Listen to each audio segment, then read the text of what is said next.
So, Clair Obscur Expedition 33. I've got to admit, I feel like I messed up with this one. I completely slept on it. It came out, people were talking about it. I watched a few clips, thought, looks cool, and then never played it. Big mistake. Because after finally picking it up, I can confidently say this might have one of the most beautiful, emotional, and cinematic openings I've ever experienced in a video game. And I nearly skipped it. I'm only about 6 hours in right now, not even close to the end. But this game has already left an impression that's going to stick with me for a long time. Before I really get into the opening and how great it is, I've got to confess something. I've never really been huge on turn-based combat. Don't get me wrong, I've had great experiences with it. There's a lot of games that I've played that have this combat and I've had a lot of fun, but there's also some where I haven't. When I grew up playing games, it was more fast-paced, action-heavy games. So I think because of this, I just gravitated towards them more over the years and never really gave turn-based combat that much of a chance. So when I first saw Clair Obscur, I thought, this looks gorgeous, but I don't know if I'll feel it. And that seems to be a common thought. I've seen posts on Reddit, YouTube comments, even friends of mine saying the same thing. It looks amazing, but turn-based combat? Nah, that's not really for me. Here's the thing though, this game is different. It takes that turn-based style and layers it with real-time elements. Parries, dodges, perfectly timed attacks, so it feels alive, like a dance. It's elegant, not slow. So if you're like me, maybe you've avoided turn-based games. This one might surprise you. It definitely surprised me. Okay, so now I've got that out of the way, let's get into the opening.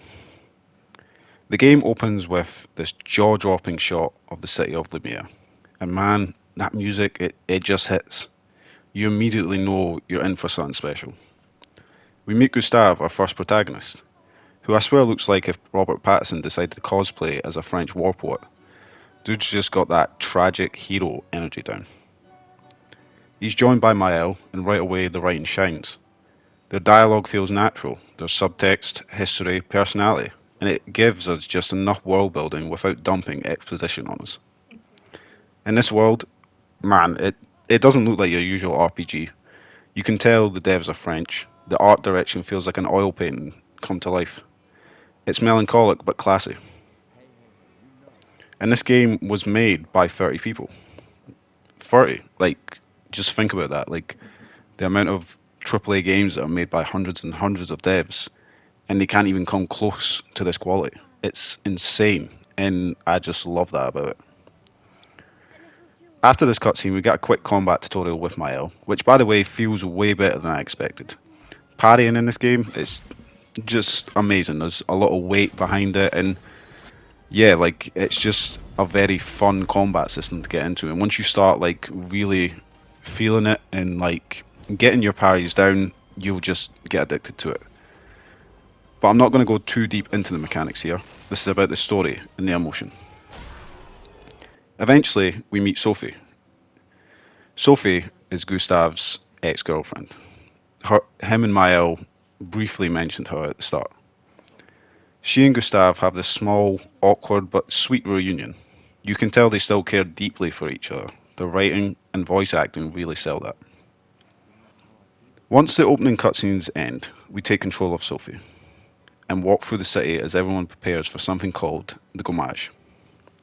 This whole section kind of floored me, you know.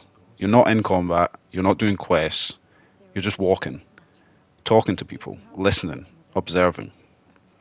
And yet it's one of the most immersive sequences I've seen in years. You get these small snippets of how people are coping. Some are hopeful, maybe this year expedition will stop her. Some are jaded, what's the point, it's been 67 years. Some worship the paintress, like she's divine punishment. It's eerie but believable. You start to realise this is a world that's just learned to live with tragedy. And then you learn about the paintress and how it works. Every year the paintress, this colossal, mysterious figure in the distance, wakes up and paints over the number floating above her.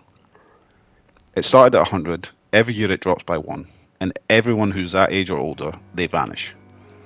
No explanation, no mercy, just gone. And Sophie, She just turned 33. That realization hits hard. What's so fascinating is how this concept, this ticking number, instantly gives the world weight. You feel the anxiety in every NPC's words. You feel that quiet acceptance in the city's atmosphere.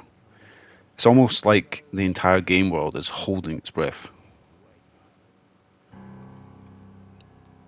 As we go through the city, talk to people, and the day comes to an end, Sophie and Gustave finally make their way to the end of the harbour.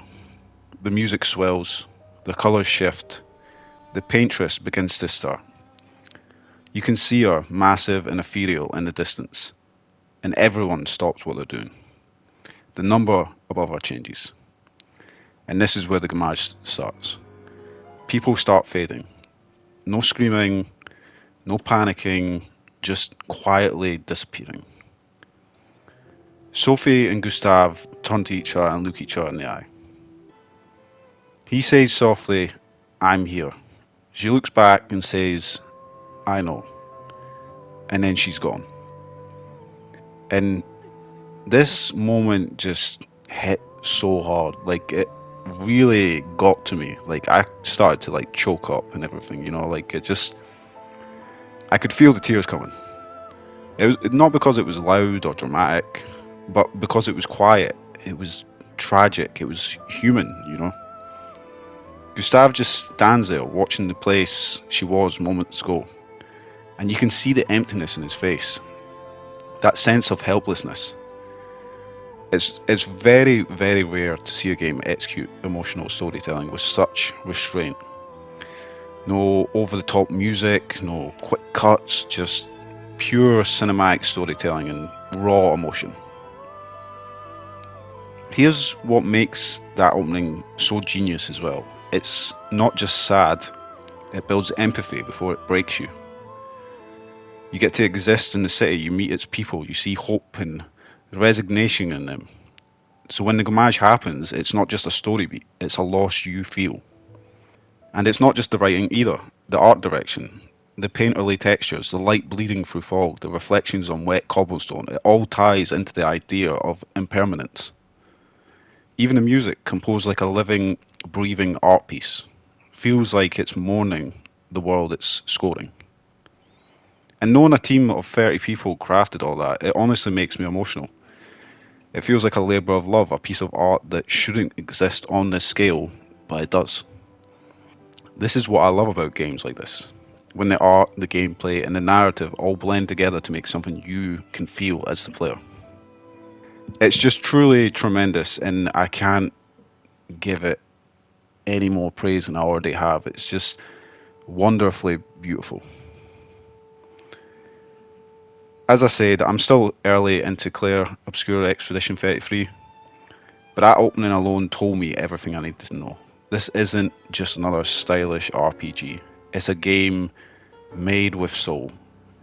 It's confident, it's tragic, it's beautiful. I have no idea where the story's going next, but after that first hour, I trust these devs completely. I know whatever comes next is going to mean something. So yeah, I nearly skipped this game, but I'm so glad that I didn't. If you played Clair Obscur, let me know your thoughts down below, and if you haven't, give it a shot. Step out your comfort zone, you might just find something unforgettable. Thank you for watching, seriously. Leave a like if you enjoyed, it helps a ton, and I'll see you in the next one. Until then, stay curious and keep playing great games. See ya.